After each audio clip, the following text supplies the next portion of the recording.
बिस्मिल्लाहिर्रहमानिर्रहीम। अस्सलाम वालेकुम। मैं मोहम्मद फराज हूँ और आप देख रहे हैं करंट अफेयर्स विद फराज। मैं आपका इंतहाई मशकूर हूँ कि आपने मेरी वीडियो देखने के लिए वक्त निकाला। जनाब, आज की इस वीडियो में हम सिर्फ एक ही पॉइंट के ऊपर बात करेंगे कि डोनाल्ड लू अपने साइफर वाला जो केस था जिसमें उसके ऊपर पाकिस्तान तहरीक इंसाफ की हुकूमत गिराने में डोनाल्ड लू ने एक अहम किरदार अदा किया था। एक साइफर अमेरिका से आया था और साइफर की जो है वो बड़ा धूम मची पूरी दुनिया में।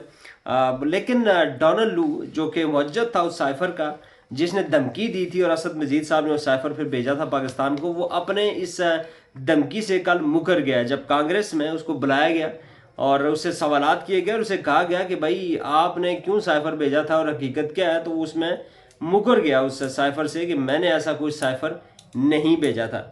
अच्छा, मज़े की बात यह है कि पाकिस्तान की जो खारजा पॉलिसी है ना, जो बनती है या उसको एक कर्रा इस्तवार की गई, उसमें खारजा पॉलिसी का अहम सतून कौमी वकार की सरबुलंदी है। अहम सतून जो है खारजा पॉलिसी का, आप अगर पढ़ते हैं किताबों में भी, तो ये खारजा पॉलिसी का अहम सतून है जी, कौमी वकार की सरबुलंदी है। अक़वाम आलम के दरमियान इज़्ज़त और कौमी गैरत को बरकरार रखना और बड़ी कौमों के दबाव से आज़ाद रहकर खुद इंसारी की मंजिल को पाना हमारी खारजा पॉलिसी का अहम तरीन मकसद है। ये हमारा जो एक रिटर्न एक पॉलिसी के लिए जो चीज़ें ज़रूरी हैं उनमें ये चौथे नंबर पर ये चीज़ आती है कि कौमी वकार की सरबुलंदी जो है खारजा पॉलिसी का अहम मकसद है। लेकिन जनाब, कल जब डोनाल्ड लू को कांग्रेस की कमेटी में बुलाया गया तो यहाँ पे प्रेस कॉन्फ्रेंस की गई। हमारे वज़ीर इत्तलात, मुअज़्ज़ज़ वज़ीर इत्तलात की जानिब से प्रेस कॉन्फ्रेंस की गई और ये साबित करने की कोशिश की गई कि डोनाल्ड लू जो है वो अपने बयान से या अपने साइफर से चूंकि मुकर गया और इमरान खान को उसने जो है झूठा साबित कर दिया है। अच्छा, ये मैं बाज़ मुझे बड़ा फील होता है कि यार पता नहीं कायदे आज़म की जो रूह है रहमतुल्लाह अलैह की, वो भी शायद कभी ना कभी उनको उनको ये दुख होता होगा शायद कि यार मैं किस कौम के मत्थे ये लगा के आ गया हूँ, ये पाकिस्तान मैंने किसको बना कर दे दिया है।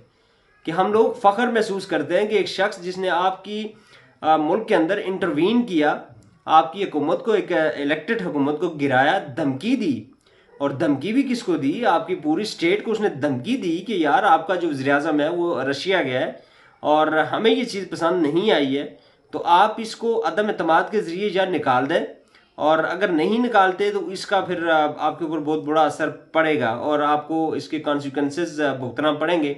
और इंटरसेप्ट ने एक साइफर की जो कॉपी थी वो लीक भी की थी और उसमें जो ज़ुबान इस्तेमाल की गई है वो बड़ी हद तक अमेज़ किस्म की ज़ुबान उसमें इस्तेमाल हुई है। और कल डोनाल्ड लू जब उस सारी बात से मुकर गया तो यहाँ पे प्रेस कॉन्फ्रेंस की गई वफाकी वजीर साहब की जानिब से। उन्होंने कहा जी देखें, इमरान खान को झूठा साबित कर दिया है कि ऐसा कोई साइफर था ही नहीं। तो जनाब, हम थोड़ा सा माजी में चलते हैं।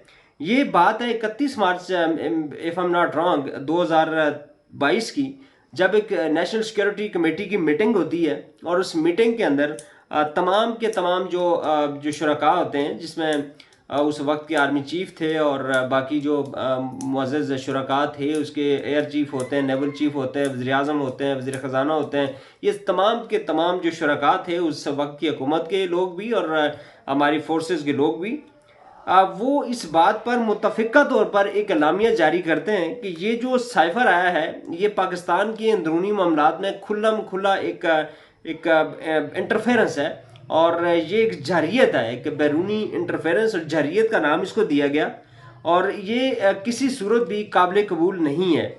और इसके ऊपर अमरीकी सफ़ीर को बुलाकर डिमार्श किया गया और उसे कहा गया कि पाकिस्तान के अंदरूनी मामलात में ये जो आपने मुदाखलत की है ये किसी सूरत भी काबिल कबूल नहीं है।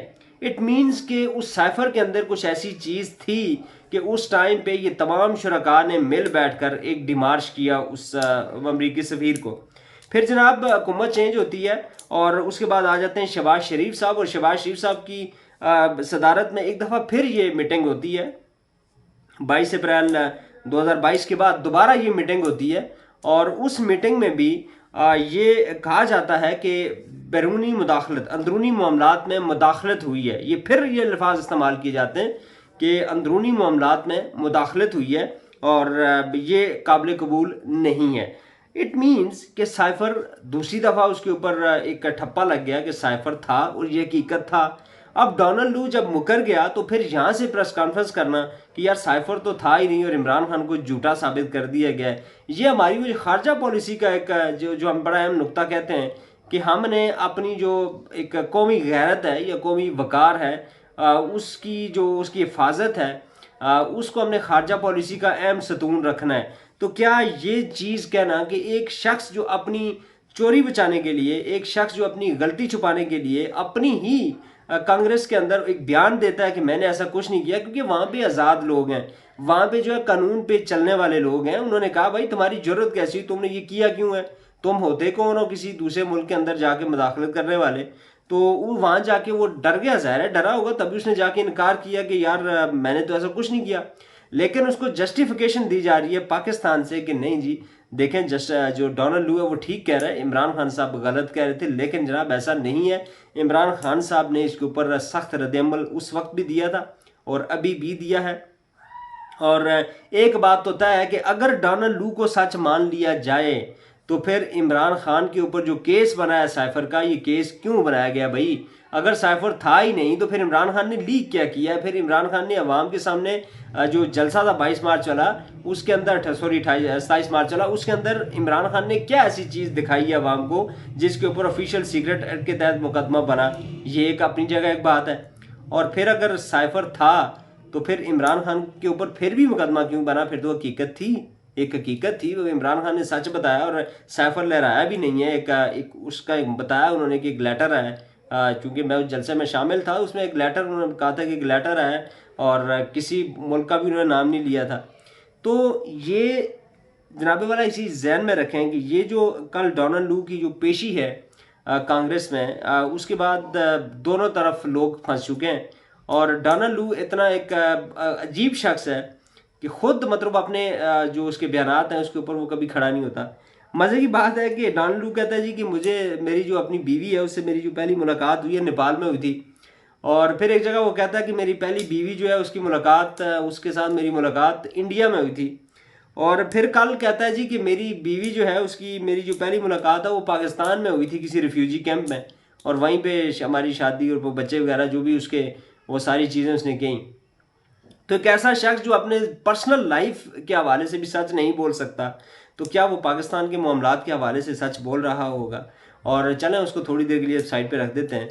अल्लाह ताला ने एक पाकिस्तानियों को एक मौका दिया कि एक शख्स उसके खिलाफ डट के खड़ा हो गया, और शायद अगर ये स्टैंड ले लें उसके खिलाफ तो आइंदा किसी की जरूरत नहीं होगी कि पाकिस्तान के अंदरूनी मामलात में मुदाखलत करे। लेकिन जनाब यहाँ पे ऐसा नहीं होगा, यहाँ पे तो उसको सपोर्ट फ्राहम की जा रही है, पाकिस्तान के अंदर से उसको सपोर्ट किया जा रहा है कि डोनाल्ड लू ठीक कह रहा है और इमरान खान साहब जो है वो गलत कह रहे हैं। तो जनाब ये मामला इतना सादा नहीं है, और इंशाल्लाह अज़ीज़ आगे चलकर चीज़ें जो बड़ी क्लियर होंगी, और इमरान खान साहब इंशाल्लाह अज़ीज़ सररूख हुए भी हैं और मज़ीद सररूख होंगे, क्योंकि पूरी दुनिया में कल भी जब उसने ये बात कही तो उसके बाद लायर लायर के वहाँ पे जो है वो नारे लगे कि झूठ बोल रहा है ये शख्स।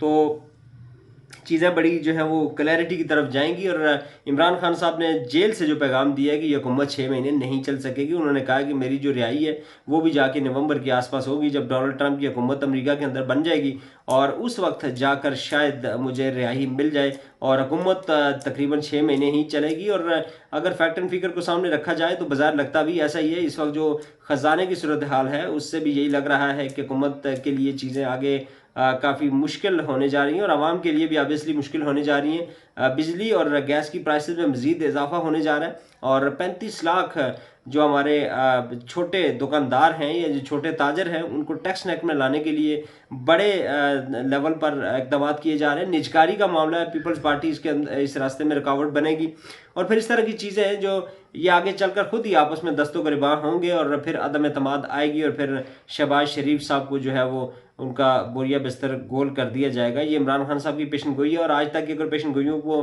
के ऊपर नज़र दौड़ाई जाए तो खान साहब ने जो भी पेशन गोइयाँ की हैं वो सारी की सारी दुरुस्त साबित हुई हैं। और इस वक्त जो सूरत हाल है कि IMF के साथ आपके जो मामला तय होने जा रहे हैं, एक तरफ IMF है, IMF का और चाइना का जो है फटा है, क्योंकि चाइना ने CPEC का, IMF जो है CPEC को पसंद नहीं करता, और चाइना जो है CPEC में ज़ाहिर उसने 60-65 अरब डॉलर लगाए हैं, तो कभी भी नहीं चाहेगा कि मेरे जो पैसे इतने डूब जाएं, क्योंकि आपके 30% जो कर्जे हैं पाकिस्तान के वो चाइना के हमें देने।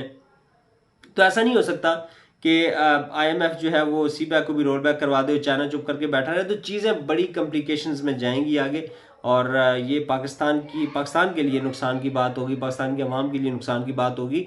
हम दुआ गो हैं कि इस भंवर से इस मुल्क को अल्लाह ताला निकालें, लेकिन हमारी जो गलतियाँ हैं, हमारी जो कोताहियाँ हैं, और हम कोताहियों पे कोताहियाँ करते जा रहे हैं, गलतियों पे गलतियाँ किए जा रहे हैं, और हम माजी से सीख नहीं रहे, तो ऐसे में फिर चीज़ें जो है वो मज़ीद गंभीर होती चली जा रही हैं। बहरहाल लेट्स सी आगे क्या होता है। आने वाले चंद हफ्तों महीनों में इंशाल्लाह अज़ीज़ पिक्चर मज़ीद क्लियर होगी। और इमरान खान साहब को पहले भी बहुत हद तक उनको अल्लाह ताला ने उनका साथ दिया, और उनको इसमें जो है वो कामयाबी मिली है, और उनको सच्चे वो साबित हुए कि किस तरह डोनाल्ड लू ने एक किरदार अदा किया उनकी हुकूमत गिराने में।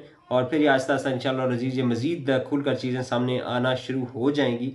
कल का जो एक मीटिंग थी, कल की जो उसकी हेयरिंग थी, उसमें बहुत सारी चीज़ें खुलकर सामने आई भी हैं, और इंशाल्लाह अज़ीज़ आने वाले दिनों में मज़ीद चीज़ें खुलकर सामने आई होगी। होपफुली आपको आज की वीडियो पसंद आई होगी। अगर आपको वीडियो पसंद आई हो तो इसको लाजमी लाइक कीजिएगा, शेयर कीजिएगा, और कमेंट सेक्शन में अपने राय से ज़रूर रखा कीजिएगा। अल्लाह ताला हम सबको हामी और नासिर। वस्सलाम।